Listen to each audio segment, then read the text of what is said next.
Gemeente, goeiemôre. Welkom in die huis van die Here vanoggend. Dit is lekker om saam met julle te gaan aanbid. Dit is 'n heerlike dag daar buitekant. Hopelik sal ons na vanmiddag 'n bietjie winter begin belewe. Ons het gister heerlik bazaar gehou op Paternoster. Ek sal later iets daaroor sê. Daar's 'n stukkie video wat ek gedurende die offergawe sal wys. Gaan die mikrofoon aan en af. Kan julle my hoor? As ek so praat, is dit reg so? OK, dankie. Vriende, die tema van vanoggend, ek weet daar's van julle wat amper sê ek meedoenloos, maar kom ons noem dit maar net meticulously notas neem by die preke. So die teks van vanoggend sien ek op my rekenaar. Esther het ek in 2017 gepreek. Dit was net die teks, maar die preek is anderster. So ek hoop dat die Here vanoggend nog steeds met jou sal praat. Dit was 2017, dit was Filippense 3 gewees, dieselfde tyd van die jaar gewees. Vanoggend is die vraag wat ek die hele week nou al mee worstel en wonder, is wat is die goed wat ek wens? Vanoggend ons hier na toe ry, toe vra my meisiekind vir my, pa, is jou preek reg? Is bietjie laat om dan vir my te vra.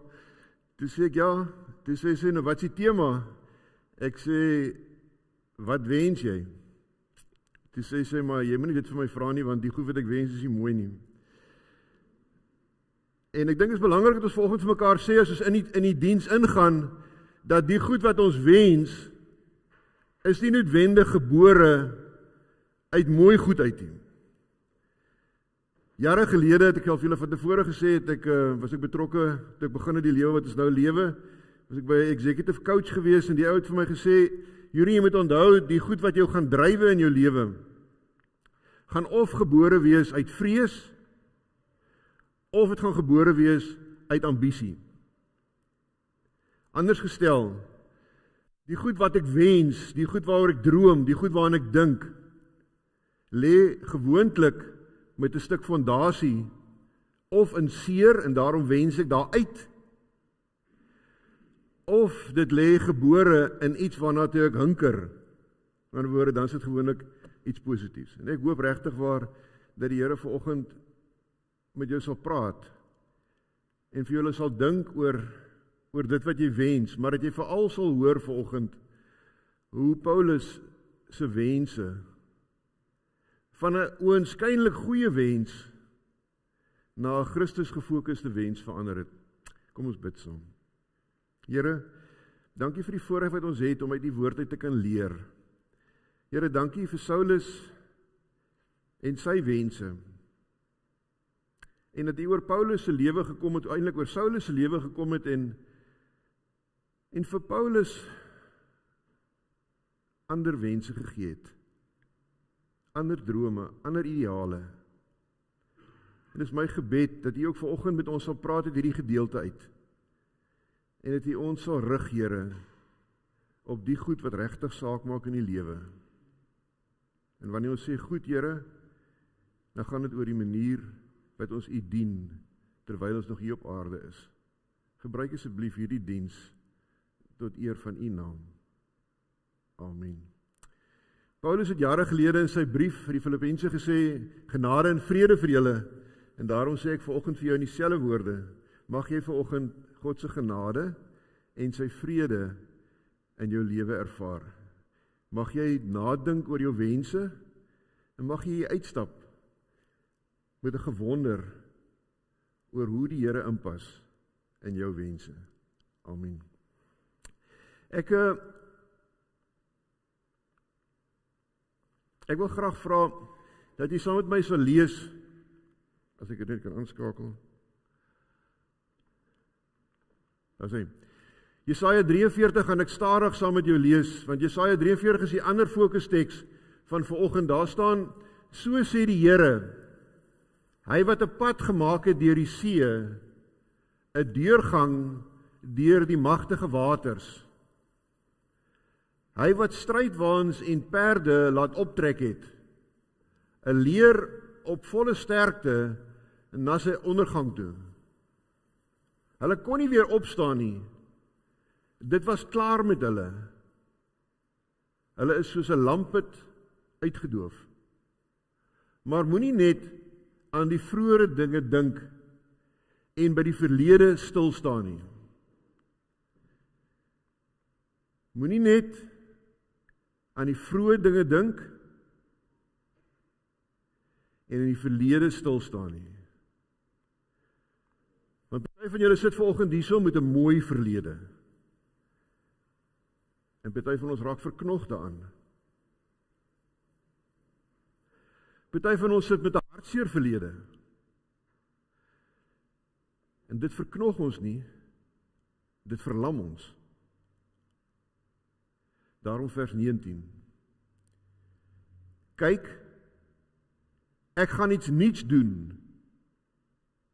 Dit staan op die punt om te gebeur. Julle kan dit al sien kom.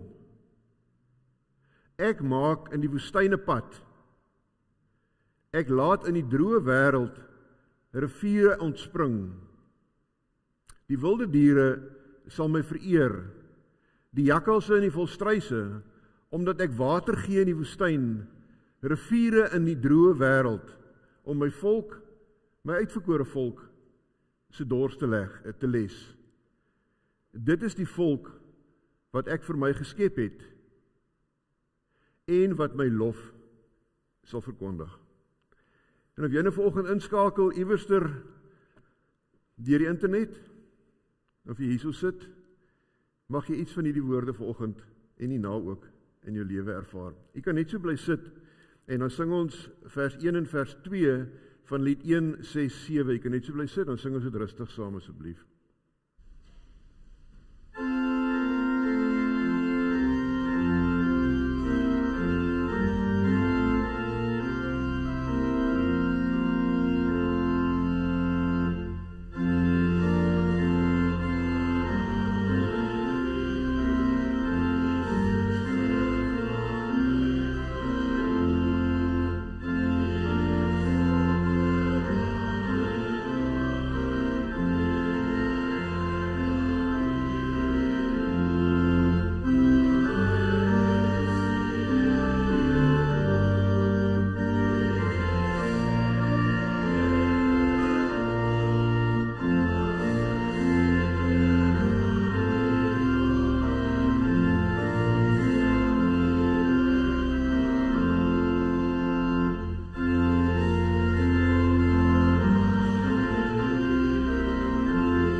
Die vroeë, kom ons noem dit maar dan nou die Jode gelowiges, het deur die eeue gesê, dis belangrik dat ons maniere vind om ons konstant te herinner aan God se wil vir ons lewens. En dit wat ons moet doen. En nou, soos die tyd aangaan en die maniere wat ons kommunikeer verander, het ons beweeg van om goeders rondom ons koppe te hang, soos die ou party mense aan tosseltjies gehang het om hulle te herinner. Ander mense het by hulle yskaste goeders neergeskrywe. En een van die moderne goede is sommer net emojis. Toe kry ek nou op die internet op 'n manier die 10 gebooie opgesom met die 10 emojis. Om ook vir kinders te sê, maar hierdie is die dinge waarop ons moet fokus. Eerste ene, daar is net een God. Onthou dit asseblief my kind. Tweede ene, aanbid net vir God. Derde ene, respek God se naam, of respekteer sy naam. Werk 6 dae en rus 1 dag. Dit is nogal belangrik, want die eendagse rus oefen ons om Jesaja 43 wat ons sopas gelees het, te vertrou. Luister na jou pa en jou ma, aan die ander woorde, respekteer gesag. Maar natuurlik, die oupas en die oumas ook. Jy mag nie doodmaak nie, of enige ander gedrag wat lei tot die miskenning van lewe. Jy mag nie of jou man of jou vrou los nie, want die huwelike, ons huwelike, is die basis van stabiliteit in ons samelewing. Dis ook die manier, ek sien hier sit hier en daar van die mense vanoggend wat ek getrou het, ek het vir julle gesê met die troue, jou huwelik is 'n simbool van die verhouding tussen God en mens. Die manier wat ek my vrou liefhet, sê vir die wêreld iets van God se liefde vir my. Dis die toets. En daarom as jy jou vrou verlos, los, nie verlos nie. Ja, dit is nie werk nie so nie. Jy mag nie steel nie. Praat altyd die waarheid. En waardeer wat jy het. Moenie altyd ander mense se goed wil nie. Kom deur terug by wat wens jy. Dis die emojis 10 gebooie opgesom. Wat is ons respons elke keer as ons die wet van die Here hoor? Dit is eenvoudig om in nederigheid daaroor na te dink en of in ons koppe te maal, of dit te sing, of mekaar te hoor daaroor dink. En ek gaan vanoggend die geleentheid gee dat ons dit op 2 maniere doen. Ek vra dat julle sal bly sit, want 'n mens fokus beter as jy sit. So wat ons gaan doen is, ons gaan eerste vers van lied 250, gaan ons sittende almal saam sing. Want dis is ons hierdie nadenke oor God se wil insit. En dan die tweede vers, gaan die dames vir ons sing en die mans gaan luister hoe die dames dit herhaal en kou in hulle gedagtes.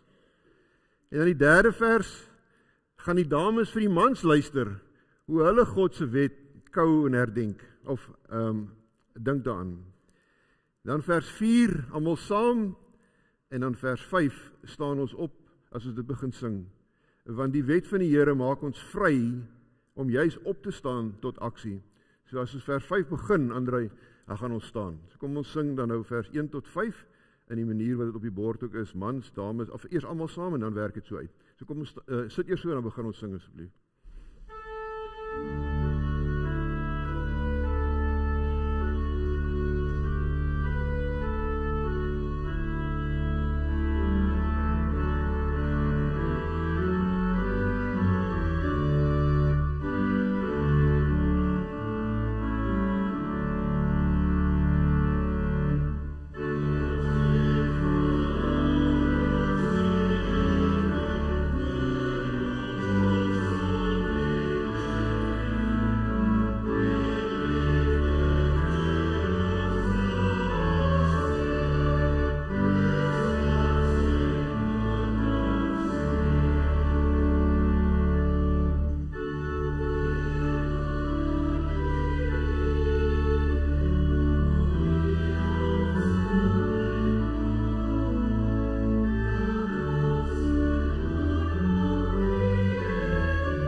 Vriende, in lydenstyd is ons besig om stelselmatig onsself voor te berei en te rig op Paasnaweek en dit wat die Here vir ons ook in Paasnaweek gedoen het, waarna ons ook vanoggend gaan luister. En daarom wil ek vir jou vra dat jy asseblief, ons het die emoji opsomming van die wet gesien, Ons het daaroor gedink, ons het mekaar daaroor sing, ons het self daaroor gesing, om het vas te lê, as ek het so kan stel. Nou wil ek vra daar waar jy sit, jy asseblief in stil gebed. Net vir die Here sal sê, Here, daar's goed wat ek moet doen, wat ek nie doen nie. En daar's goed wat ek nie doen nie moet doen nie, wat ek doen. Here, asseblief, vergewe my dit. En daarmee saam maak ek nog 'n kers dood, om te sê, maar wanneer mense in opregtheid hulle skuld voor die Here bely, is Paastyd juist daarop gerig om ons te sê, dat wanneer ons sondes bely, is hy getrou en regverdig om ons die sondes nie net te vergewe nie, maar as vrye mense in ons lewens elke dag saam met ons te lewe, om ons wense te rig. Ek kry 'n oomblik vir stil gebed.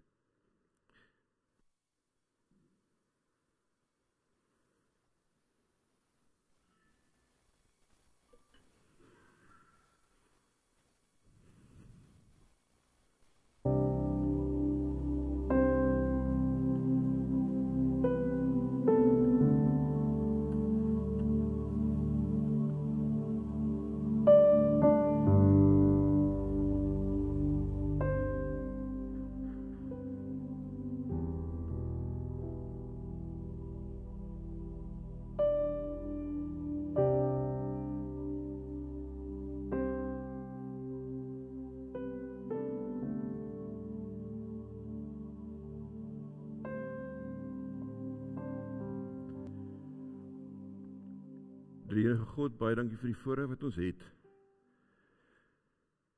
om nie net herinner te word aan die wet nie. Here, dankie dat ons die voorreg het, om in alle nederigheid na U toe te kom, en vir U te sê dat, as wanneer ons luister na U wet, en ons dit ook so sing, ons besef dat daar goeders is wat ons wens en doen, wat ons skaam maak. Here, goed wat ons nie wens nie en daarom ook nie doen nie, dit maak ons ook skaam.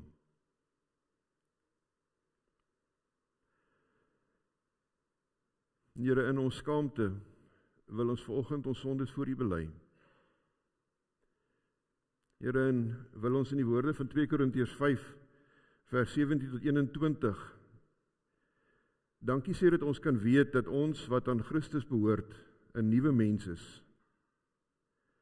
Dankie dat ons kan weet dat die ou verby is en dat die nuwe gekom het en dat ons ook in Paulus se lewe iets daarvan kon sien en beleef en daarvan kan lees en leer.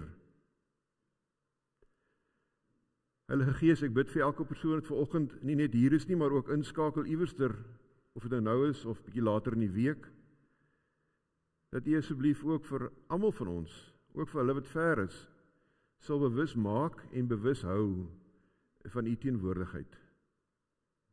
En U voorneme, Here, om in dorre woestynagtige omstandighede 'n nuwe lewe te laat voortspruit. Here, ons het sopas gebid dat hierdie nuwe lewe wat U laat voortspruit, wat 'n belofte is in Jesaja 43, dat dit sal begin ook in ons eie lewens. Maak dit asseblief waar vir almal van ons. Here, dankie dat ons vir hulle wat siek is, na U toe kan bring. Kan vra dat U asseblief sal genees en vir die mediese sal die wysheid gee om hulle te behandel, Here, en die medikasie wat daarmee saamgaan. En waar die lyding erg is, Here, of ondraaglik is, dat U asseblief ook daar genadig sal wees. Seën asseblief elke familielid en elke verpleegpersoneellid wat mense wat in nood is bystaan, of dit psigies is en of dit fisies is. Here, ons bid vir hulle wat vanoggend sukkel met finansies. Ons bid vir hulle wat sukkel met stikkende verhoudings. Maar Here, dan wil ons ook vanoggend kom en bid vir hulle wat sukses smaak vanoggend. Wat 'n positiewe bankbalans het, Here, wat gesond is, wat in 'n gesonde verhouding is, wat vanoggend kan opstaan met 'n lied in hulle hart en iets van die mooi natuur kon belewe. En ek sal vra, Here, dat U vir ons wat geseënd is op die manier, nie arrogant sal maak nie, maar juist nederig sal hou. Dankie dat ons so met U kan praat, en dankie dat ons wense en ons ideale en ons drome nie net met U kan deel nie, maar veral by U kan weeg. En daarom bid ek dat wanneer ons vanoggend hoor hoe Paulus geweeg het, dat ons ook iets uit sy lewe uit kan leer. Dankie dat ons so met U kan praat, Heilige Gees. Dankie dat ons kan weet dat dieselfde opstandingskrag wat in Christus is en was, dat U dit ook moontlik maak in my lewe, en elkeen van ons se lewe, om op te staan en te doen dit wat U wil van ons vra. En op te hou doen dit wat nie U wil is nie. Dankie dat U deur die Gees vir ons die gawe gee om daartussen te onderskei. Amen.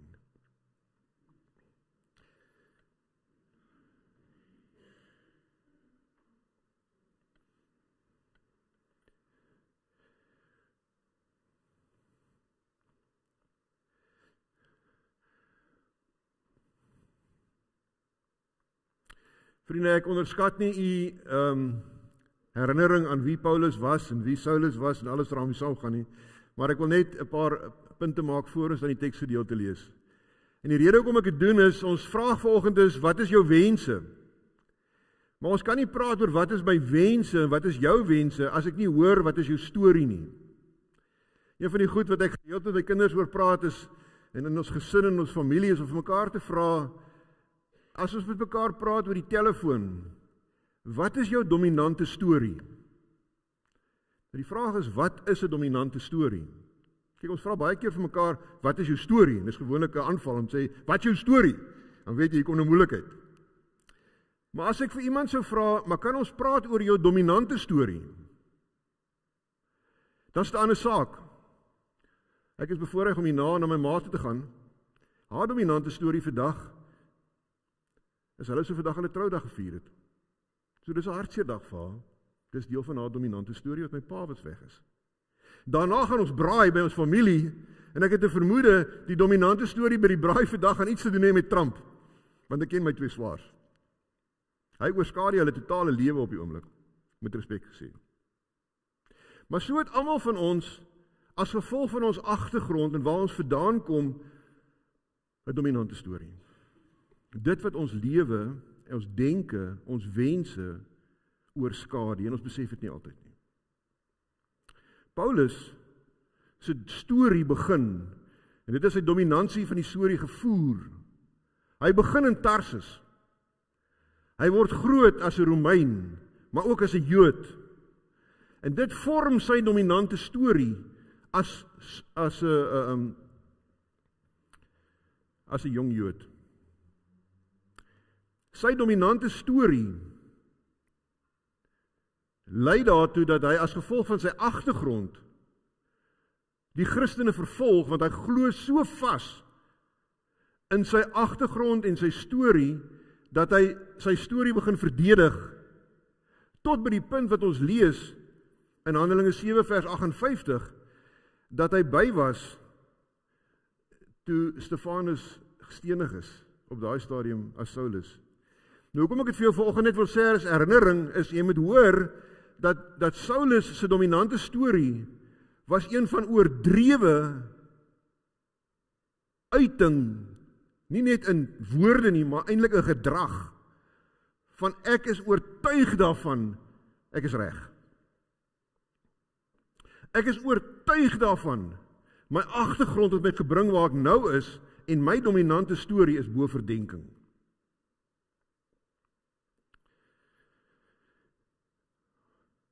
Wanneer ons vanoggend hier so sit, het ons almal 'n storie. En ek het vir julle begin deur te sê, party van ons stories, ons dominansie van die storie, met ander woorde, die goed wat in jou lewe gebeur het,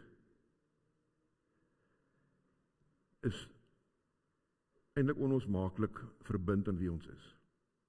Die hartseer is, ons besef dit nie altyd nie. Peter het verlede week daaraan geraak ook.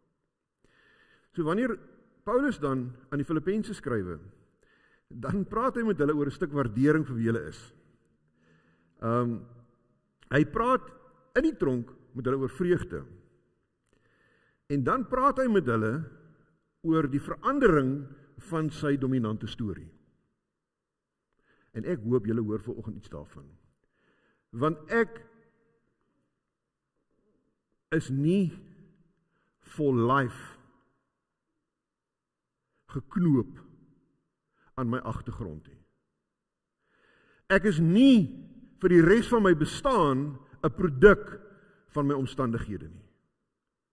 Ek is veral nie vir die res van my bestaan 'n produk van die swak besluite wat ek in my lewe geneem het. As dit waar was, vriende, en as jy vanoggend hier so sit en jy gee jouself elke oggend pak oor 'n swak besluit wat jy geneem het, of dit wat jou huwelik is aanbetref, of dit wat jou finansies is aanbetref, oor wat dit gesonde verhoudings of swak verhoudings, besigheidsbesluite, ons dominante storie kan nie ons verlede wees nie. Dit mag nie.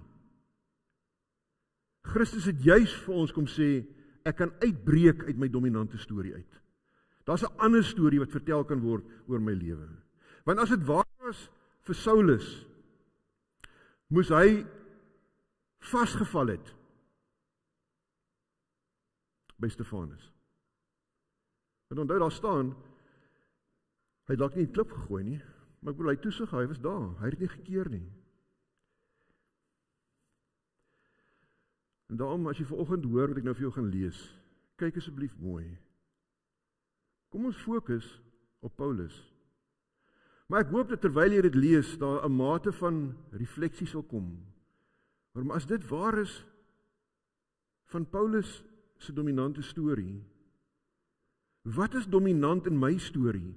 En watter effek het dit op die manier wat ek die Here dien, ontmoet en verken?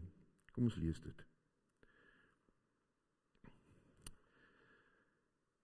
Hoofstuk 3 sê verder, my broers en susters, ek het dit bygesit, want deel van die dominansie van die storie was, dat vrouens daai tyd was nog nie ingeskrywe gewees nie, nou moet ons dit verander, want dit is die dominansie ons werk. Wees bly in die Here, om dieselfde dinge aan julle te skrywe, is vir my nie moeite nie, en vir julle gee dit sekerheid. Pas op vir daardie dwaalleraars, pas op vir daardie mense wat kwaad stig, pas op vir daardie betekenlose besnydenis. Nou in die ander ou vertalings, julle onthou, die van julle wat nou al 'n bietjie ouer is, sal onthou dat die vertaling, daai versie sê, pas op vir die honde. Ons kan dit vandag vertaal, ek het in die begin, deur die kinders in die kerkie, maar die emojis, het ons vandag, maar dis nie manier om te kommunikeer, as ons dit nou sou vertaal in die 2025 vertaling, want ons nou 2020 is nou verby, dan sou ons kon gesê het, pas op vir die influencers. Want die influencers bepaal my storie. Hulle bepaal waaroor ek vergenoeg is en waaroor ek onvergenoeg is, waaroor ek droom en waaroor ek nie droom nie, waaroor ek skaam is en wat ek na uitsien. Nie almal van hulle sleg nie, onthou. Hulle is die bepalers van opinie.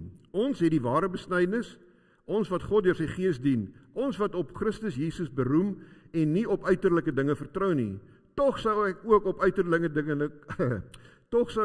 uiterlike dinge kon vertrou. As iemand meen dat hy op uiterlike dinge kan vertrou, ek nog meer. Ek is op die 8ste dag besny, van geboorte Israeliet, uit die stam van Benjamin, 'n egte Hebreër, 'n wetsopvatting wat ek 'n Fariseer, in my ywer 'n vervolging van die kerk, in onderhouding van die wet van Moses om vryspraak te kry, onberispelik. So wat doen hy? Hy sê, kom ek vertel gou vir julle my dominante storie. Daar is nêrens in my storie waar jy 'n vinger kan lê op my storie nie. Ek is onberispelik, onaantastbaar, verkeerd. Ek het alles, ek tik al die boksies, daar 7 boksies wat hy tik. Ek tik al die boksies. Maar my dominante storie is af. Vriende, dis deel van ons probleem. Dis deel van die politiek. Dis deel van verhoudinge, huwelike. Ek kan so reg wees. My dominante storie kan so sekuur wees, dat ek in die proses bystaan, waar Stefanus gestenig word.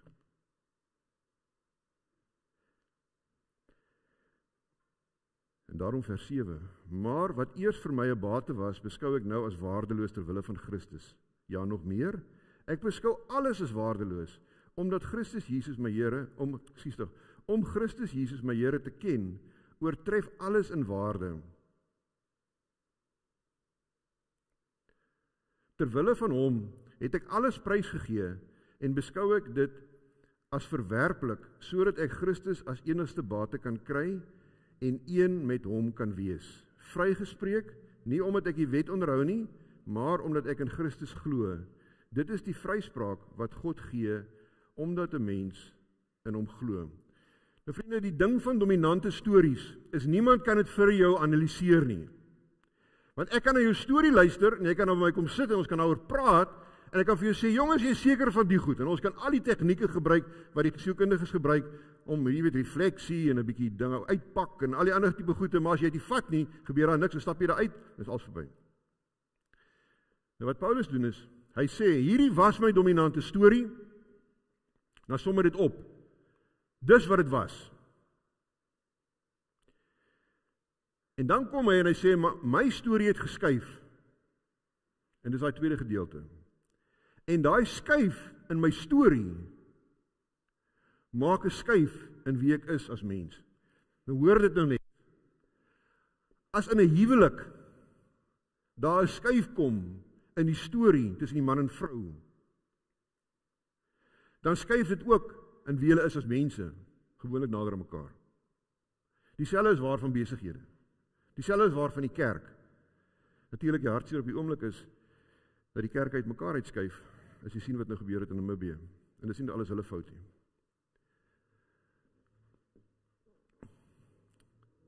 Vers 10, ons tema vir die oggend. Na alles wat hy sê, al wat ek wens. En ek gaan vir jou die hele oggend vra, wat wens jy? Maar jy kan antwoord jy gaan daarop.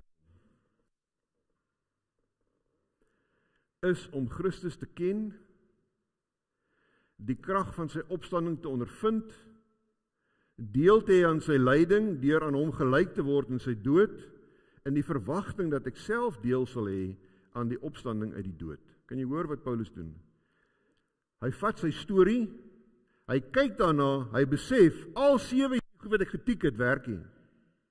Hy parkeer dit en sê, maar dis tyd dat ek my storie aanpas. En dan stel hy 'n ander wens. Daai wens kan verskil van tot persoon. Maar die punt is, sy wens is belyn met God se wil.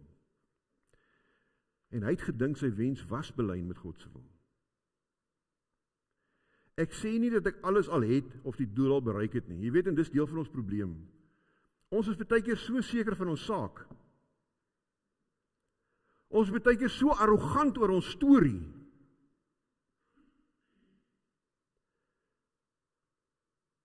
Dat ons nie eens met onsself daaroor praat nie. Let alone iemand anders te vat my aan daaroor.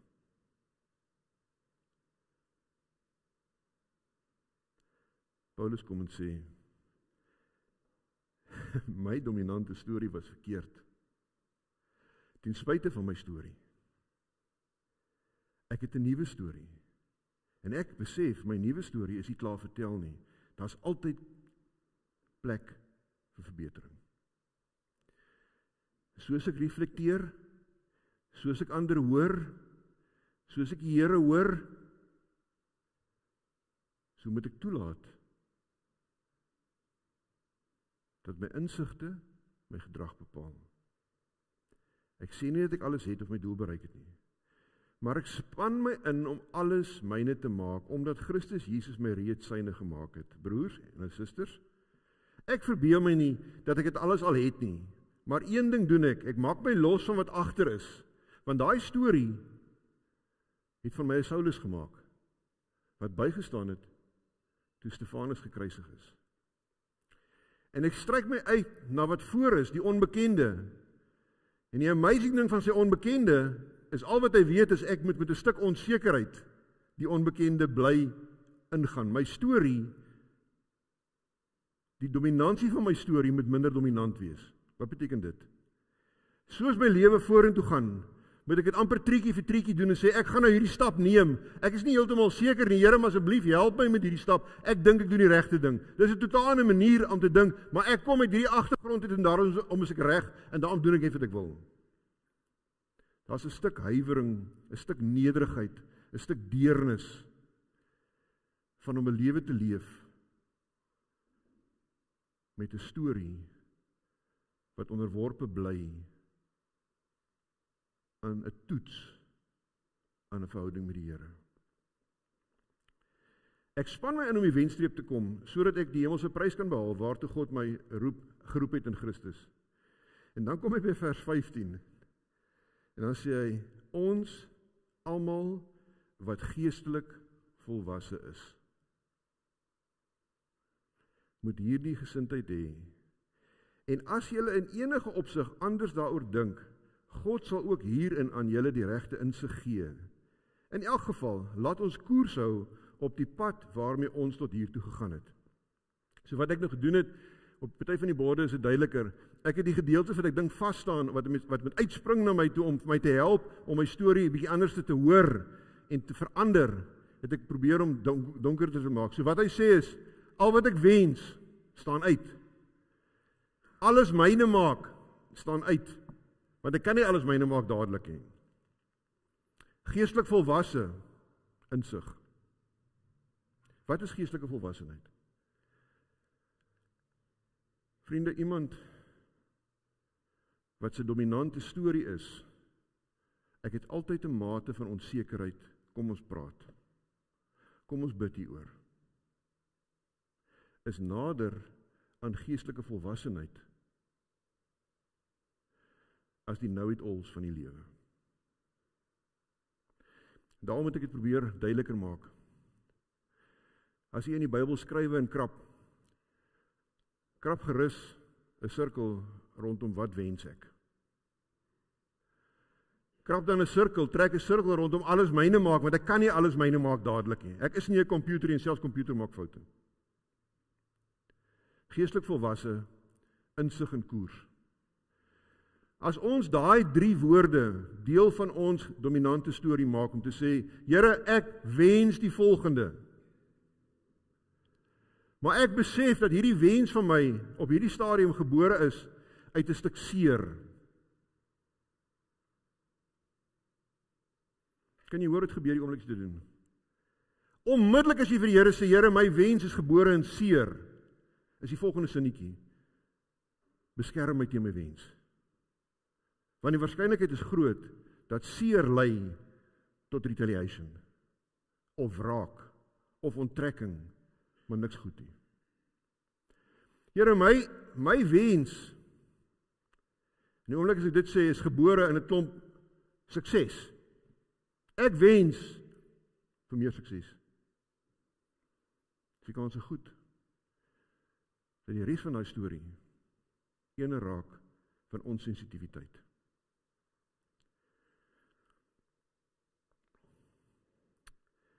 Ek het probeer om dit op 'n ander manier vir jou op te som, voor ek daarby uitkom.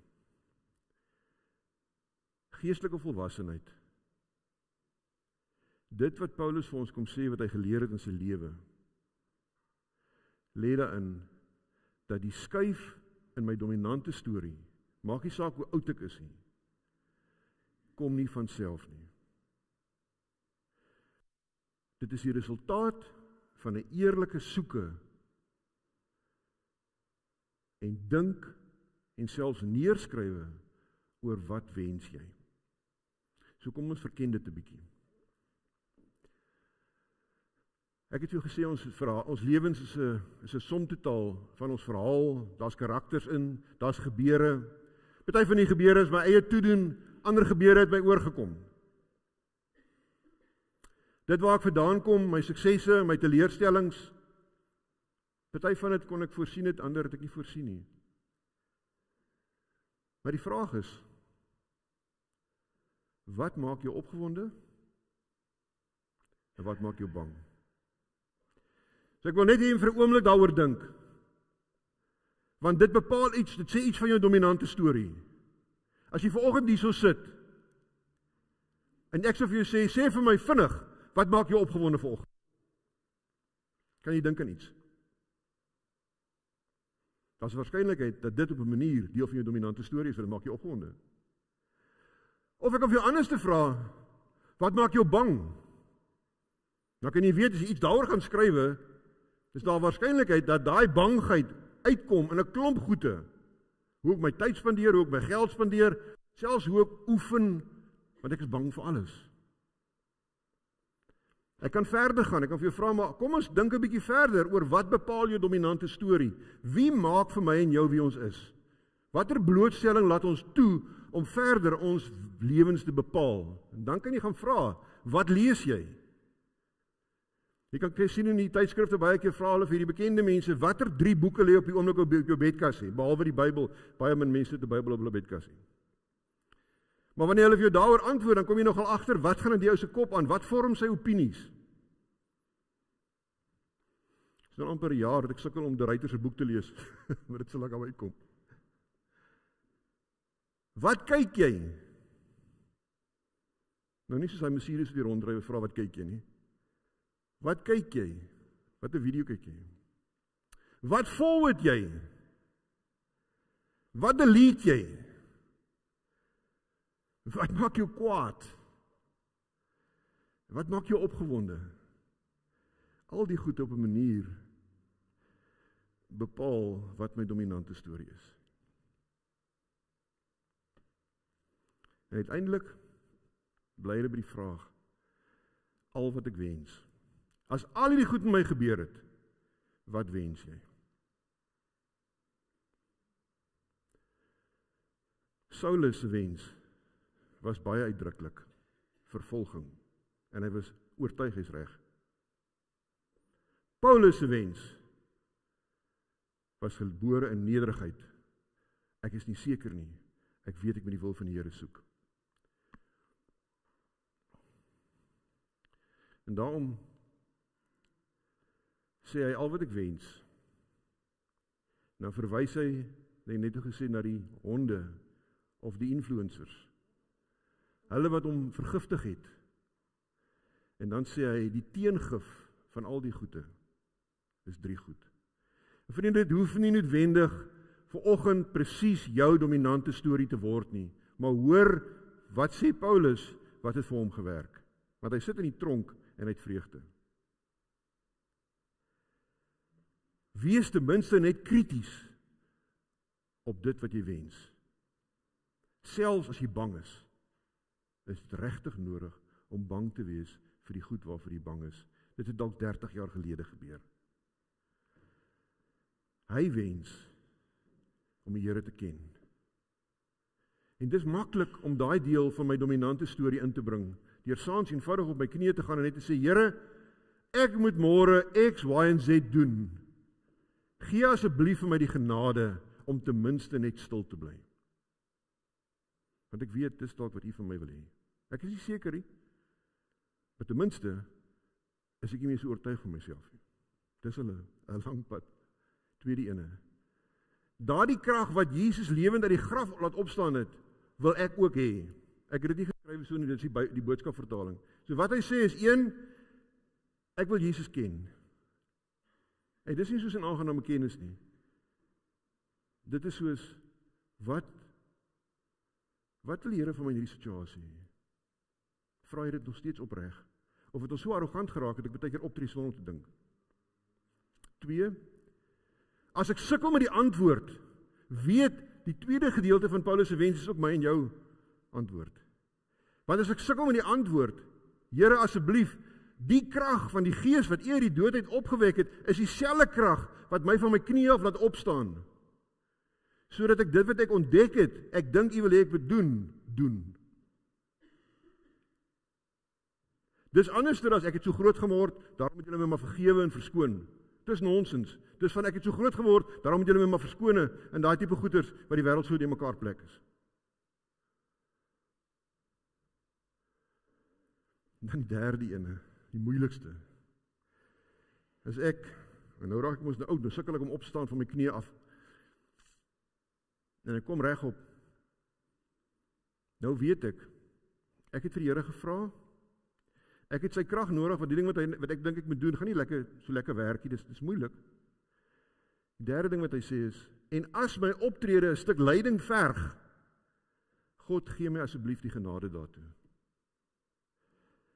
En Paulus sê, dit het sy lewe gevul met 'n nuwe soort vreugde. Die boodskap sê, ek wil nie weghardloop vir lyding soos Jesus nie. Natuurlik roep die Here nie almal van ons tot lyding nie. Partykeer roep hy vir ons tot die wonderlikste, greatste events, aktiwiteite, meelewe, saamlewe. Dan is ons besonder genadig. Vraag bly, wat wens jy? En wanneer laas het jy dit wat jy wens, net gaan dink oor, uit watter dominante storie kom daai wens? En as jy 'n dominante storie op die tafel het, wanneer laas het jy met die Here daaroor gepraat?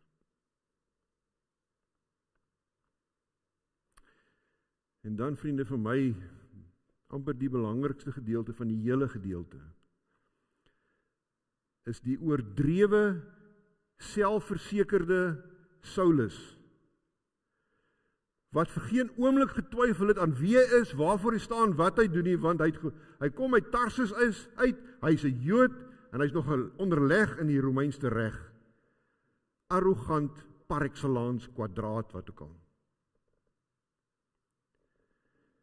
Daai ou kom in hierdie brief, en hy sê, en as ek al hierdie goeie gesê het, dan wil ek vir julle sê, ek kry dit nie altyd reg nie.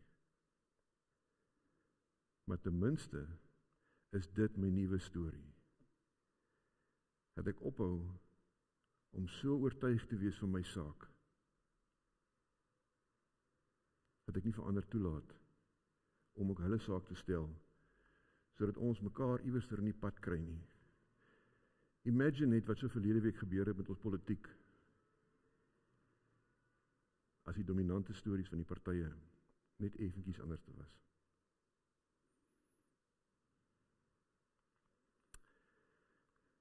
Volwasse Christene is Christene wat eerlik hulle dominante storie ondersoek en met die hele bespreek. En dan in opregtheid sê, Here, dis my wens. Ek kry 'n oomblik om vir 'n oomblik net met die Here te praat en te sê, Here, ek het hier ingekom vanoggend en ek wil vir eerlik sê, ek wens die volgende 5 goed. Ek wens die volgende 2 goed. Maar weet jy wat? Daar's party van ons wat vanoggend hier ingekom het met geen wense nie. En dis ook goed, want Paulus sê, ons gaan nie mekaar kritiseer nie. Maar dit sal interessant wees om net te hoor, wat is jou dominante storie wat gemaak het dat jy ophou wens? Want Jesaja 43 is ook vir jou waar. Die beloftes van Jesaja 43 is ook vir jou waar. En daarom kan ons wens. Ek kry 'n oomblik vir stil gewet. Wat wens jy? Praat met die Here daaroor.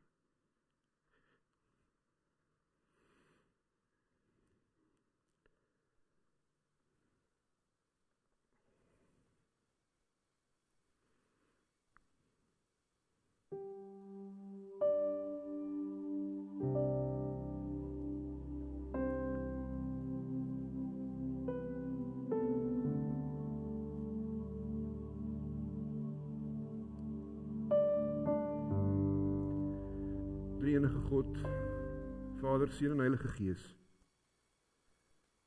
U was daar op die pad na Damaskus. U was daar toe Saulus se dominante storie uiteindelik verander het. U was daar in die tronk toe hy gelei het omdat hy sy nuwe storie geleef het.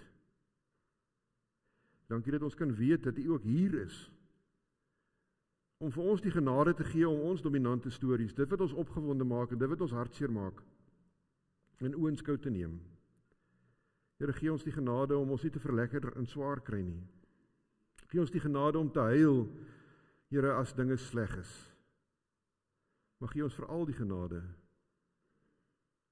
om te wonder en te dink oor wat is die verskil wat ek kan maak? Hoe kan ek 'n bydrae maak? Hoe kan ek ophou om 'n bydrae te maak?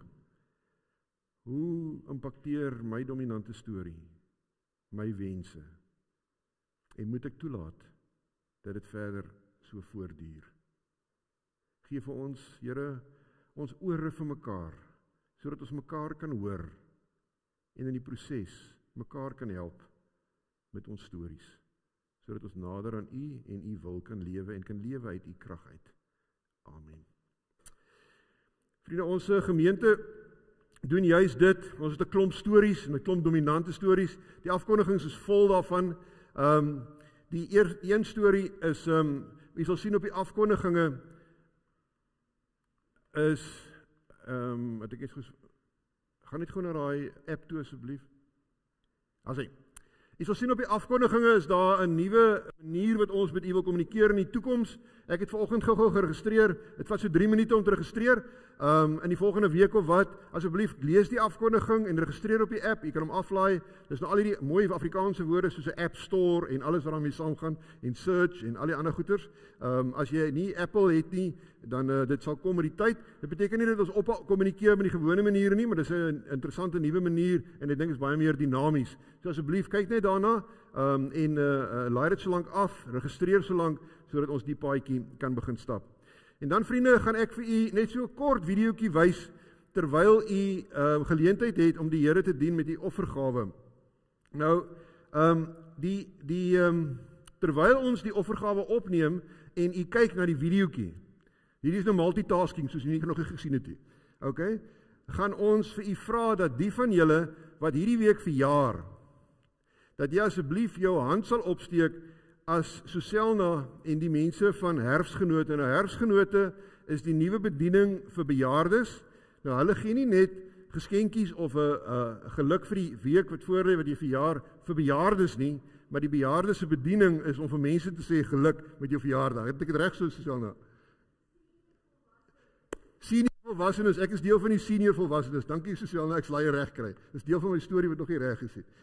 So, Herfsgenote, hulle gaan gou deur die kerk stap, en as julle sien, hulle dra nou nie 'n sakkie by hulle wat kollekteer nie, beteken dit hulle hoef jou iets gee, want jy verjaar die week. So Margriet, jy met jou hand opsteek, asseblief, want ek sien, jy verjaar nie. Okay. Okay, maar dat ek op die spot gesit. So dit is dan terwyl ons na die videoetjie kyk, en daarna, as ons klaar die videoetjie gekyk het, en ons het klaar die offergawe opgeneem, en Herfsgenote se verteenwoordigers het klaar die geluk met jou verjaardag, die papiertjie of die dingetjie uitgedeel, dan gaan ons net vinnig vir 'n oomblik geleentheid gee, net om vir Suselna bosblomme te gee, om te sê, Suselna, miljoene dankies vir wie jy is en was in die kerkkantoor. Maar ons praat nou net daaroor. So kom ons neem eers die kollekte in, kyk die videoetjie, en steek jou hand op as jy die week verjaar, en kry iets in die hand. So, bosblomme. Ek weet, julle het nou al by die kantoor, het hulle al vir jou afskeid gegee, en ek hoor jy gebruik nou al jou persent. So ons wil van ons kant af eintlik vir jou sê, ons weet nie eintlik hoe 'n mens na al die jare vir jou kan dankie sê nie. Want dankie is min of meer nie, dit sê nie dit klaar nie. So dankie vir jou menswees veral. Kom ons bly by die werk weg. Kom ons sê eers net vir jou dankie vir jou menswees, en vir jou omgee, en vir jou raakvat, en vir jou geduld veral met die predikante. Ons is vir jou baie lief, as gemeente en as leraars en as kerkraad, en dankie dat jy bereid is om ook nou, dat jy nie meer by die kerkkantoor so seer betrokke is, maar nog steeds by die gemeente bereid is, om voor te vat en saam te loop. En hierdie is sommer net om te sê, jy is baie spesiaal. Suselna het gevra om ietsie te sê, ek weet nie wat 'n mikrofoon hulle vir jou aanskakel nie, maar ek gaan vir jou 'n drukkie gee, om net te sê, baie dankie Suselna. Kom ons gee net vir haar lekker hande klap toe.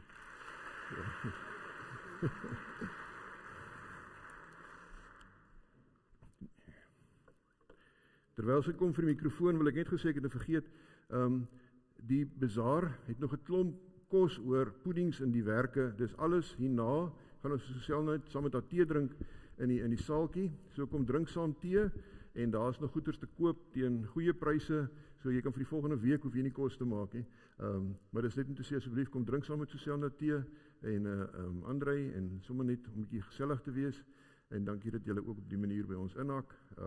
En die laaste ding wat ek wil sê, Suselna, voor ek vir jou kans gee, mense, ek dink nie julle verstaan hoeveel moeite julle doen nie. Ons het vir Suselna dankie gesê, maar regtig waar, tot Vrydag aand toe nog, het mense vir Marius gebel om net te sê, waar het julle iemand nodig, hoe kan ons help? Dankie, mense wat net inskakel nou op die internet ook, dankie dat jy bel en sê, ek sal help, en dankie dat jy opdaag, en dankie dat jy verskil maak, en dankie dat jy donasies maak, en alles wat daarmee saamgaan. Vir Marius, hulle baie dankie vir julle moeite ook vir gister. So Suselna, nou kan jy praat. Baie dankie.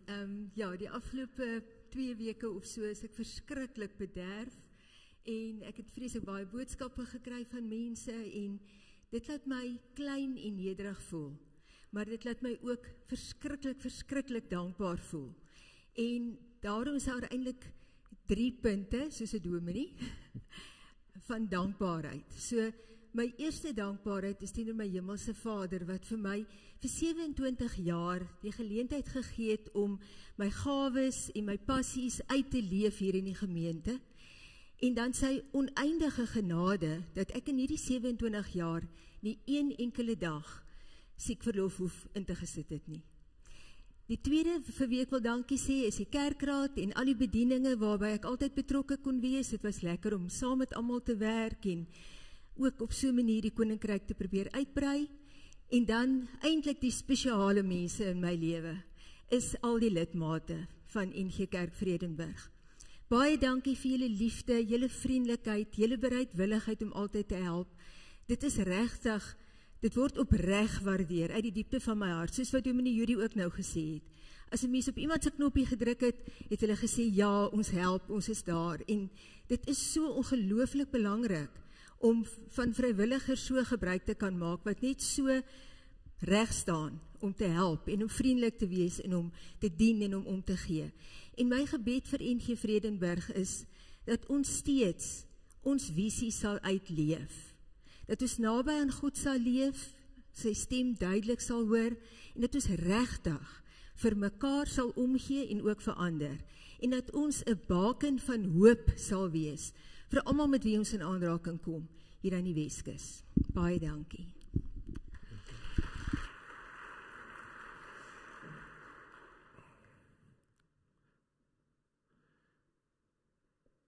En die lekker is dat sy net gewoon aangaan in die kerkraad. So baie dankie. Vriende, kom ons staan, dan sluit ons af. As jy net vir my daai wil aanskakel.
Vriende, ons sien mekaar in die saal vir 'n teetjie saam met Suselna. Kom kry vir jou iets om te eet daarso.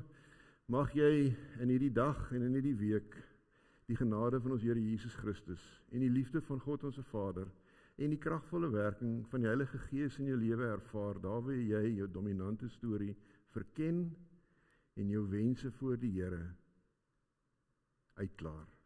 Amen.